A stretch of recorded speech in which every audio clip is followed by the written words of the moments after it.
કે આમ આદમી પાર્ટીને એટલી બધી ઉતાવળ શું આવી ગઈ કે ફટાફટ બે નામો જાહેર કરી દીધા।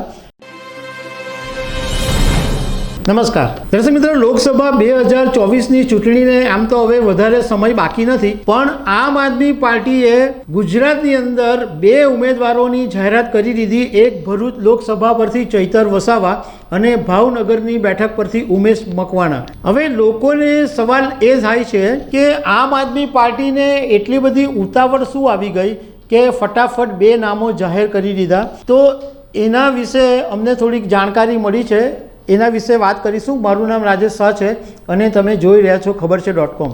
દર્શક મિત્રો, પ્રધાનમંત્રી નરેન્દ્ર મોદી અને ભાજપ 2024માં સત્તા પર નહીં આવે એના માટે લગભગ 28 જેટલા વિપક્ષોએ ભેગા થઈને ઇન્ડિયા ગઠબંધન બનાવેલું છે અને આ ઇન્ડિયા ગઠબંધનની મિટિંગો પણ મળી ગઈ અને એવું નક્કી કરવામાં આવેલું કે બધા ભેગા થઈને સીટ શેરિંગનું કામ કરશે અને જે તે રાજ્યોની અંદર સાથે મળીને ચૂંટણી લડશે એવું નક્કી કરવામાં આવ્યું હતું। પરંતુ ગુજરાતની અંદર તો આમ આદમી પાર્ટીએ બે નામ જાહેર પણ કરી દીધા। પંજાબની અંદર પણ આમ આદમી પાર્ટીએ જાહેર કર્યું કે અમારી 13 બેઠકો ઉપરથી આમ આદમી પાર્ટીના ઉમેદવારો ઉતારવામાં આવશે।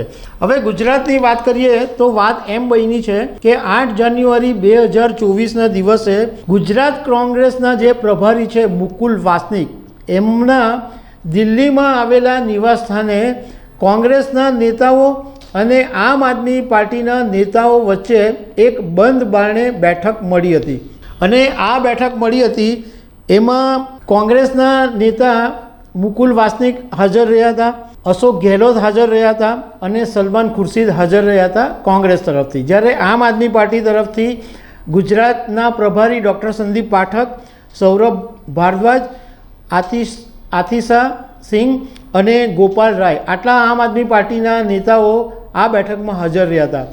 2 કલાક સુધી બેઠક ચાલી, પરંતુ આ બેઠકની અંદર કોઈ નિર્ણય લેવામાં આવ્યો નહીં। એ લોકો નિર્ણય નહીં લઈ શક્યા કે કેવી રીતના સીટ શેરિંગ કરવું। એ પછી ફરીથી એક વખત 12મી તારીખે કોંગ્રેસ અને આમ આદમી પાર્ટી વચ્ચે ફરીથી બેઠક મળી અને એ બેઠકની અંદર એવું જાણવા મળ્યું છે કે કોંગ્રેસે ગુજરાતમાં જે 26 બેઠકો છે એમાંથી 18 બેઠકો ઉપર પોતાના ઉમેદવારો ઉતારવાની ઈચ્છા વ્યક્ત કરી અને આમ આદમી પાર્ટીને 8 સીટ આપવાની વાત કરી અને એમાં કોંગ્રેસે એવું કીધું કે કોંગ્રેસ માત્ર 3 જ સીટ પર આમ આદમી પાર્ટીને મેન્ડેટ આપશે।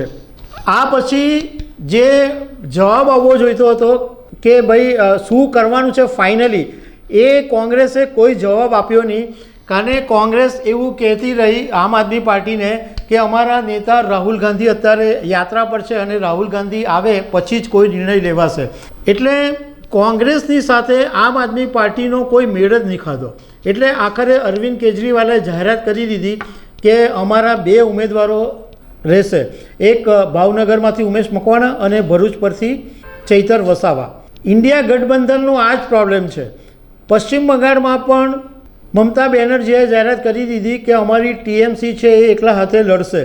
બિહારની અંદર નીતિશ કુમાર એનડીએમાં ચાલ્યા ગયા અને અત્યારે ઇન્ડિયા ગઠબંધન છે એ સાવ નબળું પડતું દેખાઈ રહ્યું છે। તો દર્શક મિત્રો, આવી અનેક વાતો સાથે અમે તમને મળતા રહીશું। Thank you very much.